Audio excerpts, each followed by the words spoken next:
The bottle weighs more than the product inside it. The packaging ships in a cloth pouch, inside a rigid box, inside a second box. The counter at the department store is lit differently than the rest of the floor. The sales associate uses words like biotechnology and micromolecular complex with complete confidence. And the cream itself, the one retailing at $320 for 50 milliliters, shares its first 4 ingredients with a formula you can find at a drugstore for $18. The weight is glass. The second box is a margin decision. The lighting is contracted from a retail design firm that specializes in making products feel more expensive than they are. The words are not from a scientist, they are from a copywriter. There are 5 specific tricks that luxury product brands use to make things worth significantly less appear worth significantly more. These tricks work on educated consumers. They work on people who read labels. They work on people who genuinely want to make better purchasing decisions and think they are. By the end of this video, you will know all 5, and you will not be able to unsee any of them. E. This audit is not about whether luxury products can be worth their prices. Some are. This audit is about the mechanics, the specific, deliberate, repeatable techniques that brands use to move the perceived value of a product above its actual value. These techniques are not accidental.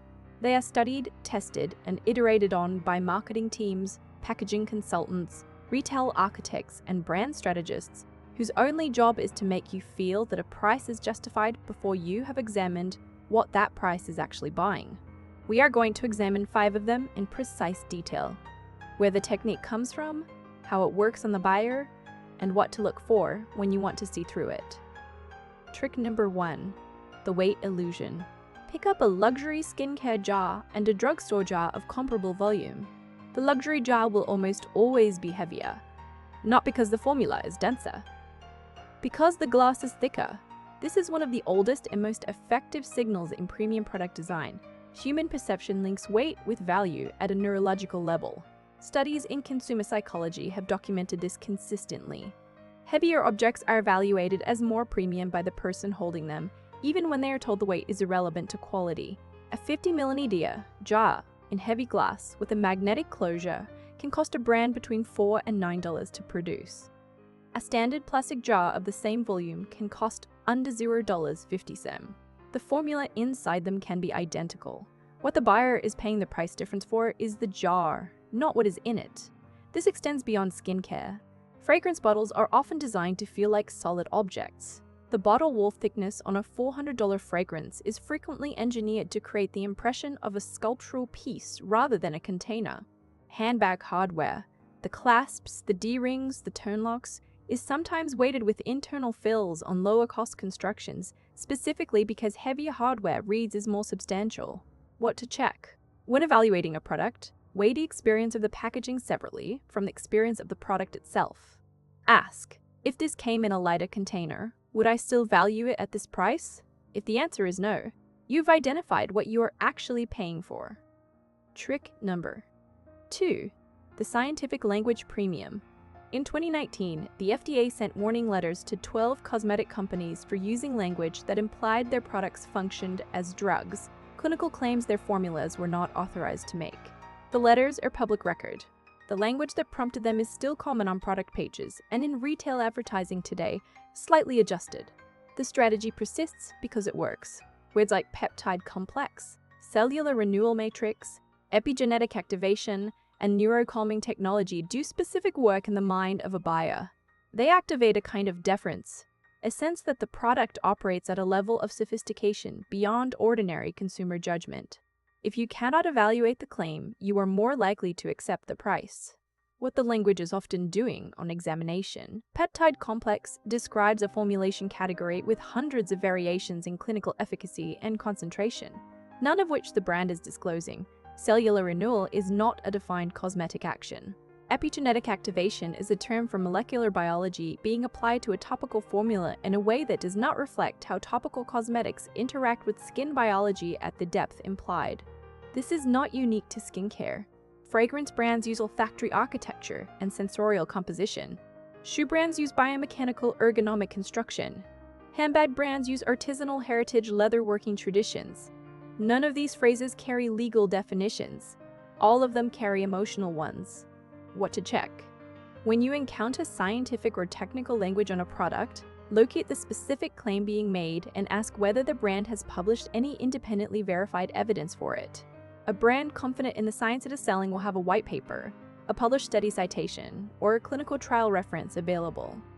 A brand using scientific language as atmosphere will not. These take less than 5 minutes. No expertise required. 1. What is the first ingredient? In skincare formulas, ingredients are listed in order of concentration. The first ingredient is present in the highest amount. In most moisturizers and serums, that ingredient is water or a variant of it. If the primary active ingredient the brand is promoting, the peptide, the vitamin C, the retinol, does not appear until the second half of the ingredient list, its concentration is likely below 1%. At that level, the clinical evidence for the ingredient may not apply to the concentration you're actually using. 2. Does the brand disclose concentrations? The brands that lead with formula, not marketing, state percentages. 10% niacinamide, 2% salicylic acid, 1% retinol. Brands that lead with marketing do not disclose concentrations because the concentrations do not support the claims. Absence of concentration disclosure is itself information. 3. What is the price per milliliter? Calculate it.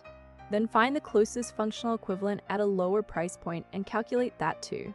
If the formulas share the same primary actives and the same first 5 ingredients, the price gap is the brand, not the product. 4. Where is this made, and does the brand say so clearly?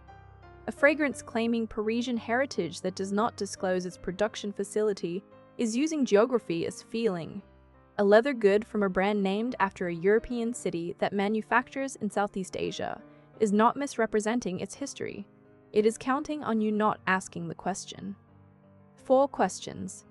That is the entire framework. Apply them before you spend. Trick number 3, the Scarcity Architecture Limited Edition. Only 12 pieces. Hand-numbered. Exclusive release. Waitlist now open. Scarcity is one of the most powerful pricing tools in luxury marketing, and it is frequently engineered rather than real. The mechanics, when supply appears to be genuinely limited, buyers recalibrate the price upward. If only a certain number exists, the reasoning goes, the price is a form of access, not just a cost. The emotional logic is sound. The factual premise is sometimes not. Consider the fragrance category. A brand releases a limited edition flanker, a variation on an existing formula in different packaging, described as available for 1 season only. The formula is often a minor variation of the main line. The packaging is the primary differentiator. The limited edition premium, the additional price charged over the standard version, is frequently in the range of 30 to 70%. What is limited is the production run. What is identical or nearly identical is the formula. This pattern appears in leather goods with seasonal hardware finishes in skincare, with holiday gift sets containing the same product in different volume sizes, and in fashion with capsule collections that share construction and sourcing with the main line while carrying a separate elevated price point. What to check? When a product is described as limited, ask what specifically is limited. If the answer is the packaging, the color, the seasonal name, or the run number, and the core product is unchanged, you are being asked to pay a scarcity premium on an aesthetic variation. That is a legitimate purchase if you understand what you are buying.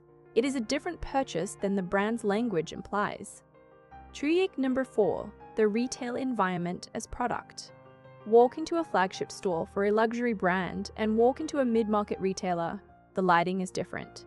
The sound is different. The sound is different. The spacing between products is different. The temperature is often different. The materials used on the floor, walls, and display cases are different. This is not decoration.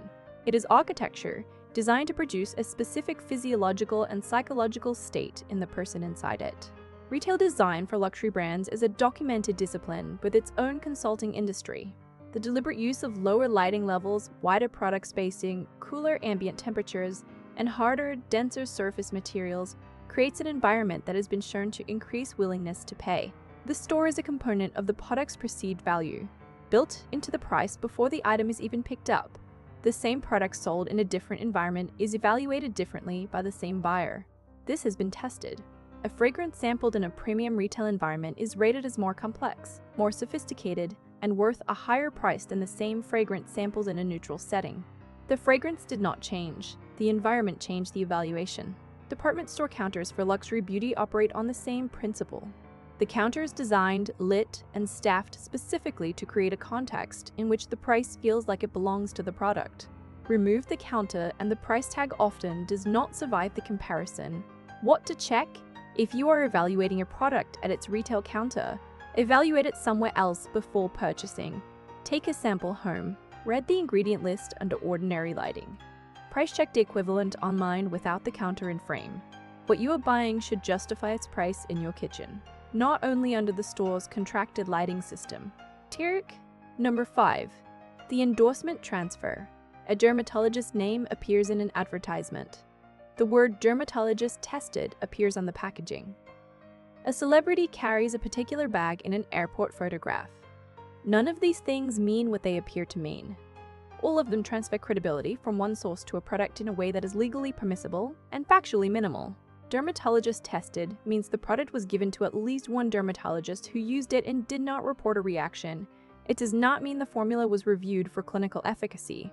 It does not mean the active ingredient concentrations were evaluated. It does not mean the dermatologist in question found the product superior to alternatives. It means someone with a medical degree touched the product and did not have a reaction. A named dermatologist appearing in a brand's marketing is a paid arrangement unless explicitly disclosed otherwise. The medical authority of the individual does not transfer to the scientific validity of the formula's claims. The celebrity bag photograph is the oldest version of this mechanism. The transfer is emotional rather than functional. The association between the person carrying the object and the object itself elevates perceived desirability and, by extension, perceived value. The construction of the bag does not change. The leather grade does not change. The perceived worth of the object in the minds of buyers who saw the photograph changes. In documented cases, specific luxury bag styles have seen price increases in the months following high visibility celebrity association. Not because the materials or manufacturing changed, but because the market accepted the new perceived value the association created. What to check? Separate the endorsement from the evidence. For any product, ask whether the validation being offered is clinical or reputational. If the most prominent credential on the packaging is a dermatologist's name, find out what that name actually tested and what their relationship to the brand is. If the product's value is presented primarily through who carries it rather than what it is made of, you have identified what the brand considers its primary value argument. That is useful information. 5 tricks. 1 consistent pattern across all of them. The weight is not the product. The language is not the science. The scarcity is often not the scarcity.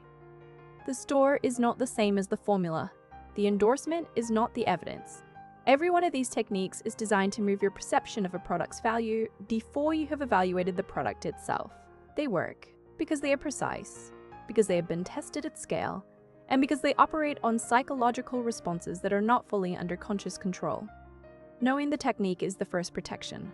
The second is the habit of asking the question before the purchase rather than after it. Look at what you spent money on in the last 6 months on a beauty product, a leather good, a fragrance, anything marketed as premium. Drop in the comments and tell me, which of these 5 techniques do you think you paid for without realizing it? Subscribe. The Luxury Audit examines what premium products are actually made of. The materials, the formulas, the construction, and the marketing strategies that shape what you pay before you ever see the product. Every video on this channel exists to narrow the gap between what a price implies and what a product delivers. The most expensive thing a brand can sell you is a feeling you mistake for a fact. This channel exists to show you the difference.